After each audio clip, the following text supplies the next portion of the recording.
কত রান্না পড়ে আছে, ওদিকে মেয়ে জামাই সব এলো বলে।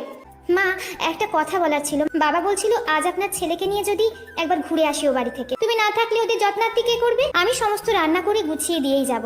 আমার কাছে আমার বাবা মা আমার জীবনের ফার্স্ট প্রায়োরিটি। তারা তাদের অর্থ এবং শ্রম দুটোই আমার পেছনে দিয়েছে বলেই আমি এত বড় হয়েছি।